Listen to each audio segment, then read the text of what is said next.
लोमड़ी और बीमार शेर की कहानी। जंगल का राजा शेर बूढ़ा हो चला था। उसकी शक्ति क्षीण हो गई थी। उसमें इतना बल शेष नहीं था कि वह जंगल में जाकर शिकार कर सके। इस स्थिति में उसके सामने भूखे मरने की नौबत आ गई थी। एक दिन अपनी गुफा में बैठा शेर सोचने लगा कि यदि यही स्थिति रही तो उसकी मृत्यु निकट है। उसे कोई न कोई उपाय सोचना होगा ताकि बैठे बिठाए ही भोजन की व्यवस्था हो जाए। वह सोचने लगा और कुछ ही देर में उसे एक उपाय सूझ गया। एक चिड़िया की सहायता से उसने पूरे जंगल में अपने बीमारी की खबर फैला दी। जंगल के राजा शेर के बीमार होने की खबर सुनकर जंगल के सामने उसकी हालचाल पूछने के लिए उसके पास कई लोग पहुँचे। शेर इसी ताक में था। जैसे ही कोई जानवर उससे मिलने गुफा में प्रवेश करता, वह उसे दबोचकर मार डालता और छक कर उसका मांस खाता।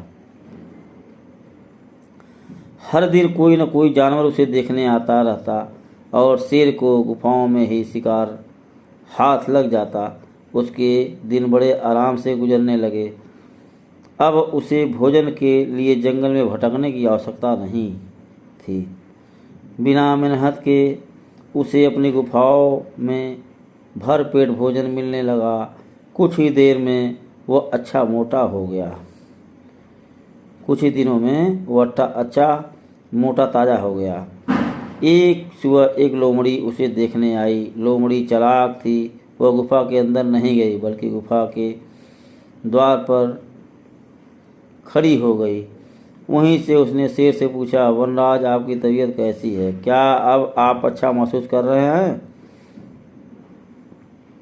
कौन हो मित्र, अंदर आ जाओ। मैं बीमार बूढ़ा शेर बाहर तक तुमसे मिलने नहीं आ सकता। मेरी दृष्टि भी कमज़ोर है। मैं तुम्हें यहाँ से ठीक से देख भी नहीं सकता। आओ मेरे पास आओ, मुझसे आखिरी बार मिल लो। मैं कुछ ही दिनों का मेहमान हूँ। शेर ने फुसलाकर लोमड़ी को गुफा के अंदर बुलाने का प्रयत्न किया। शेर के बोलते समय लोमड़ी बहुत ही ध्यान से गुफा के आसपास का नज़ारा ले रही थी।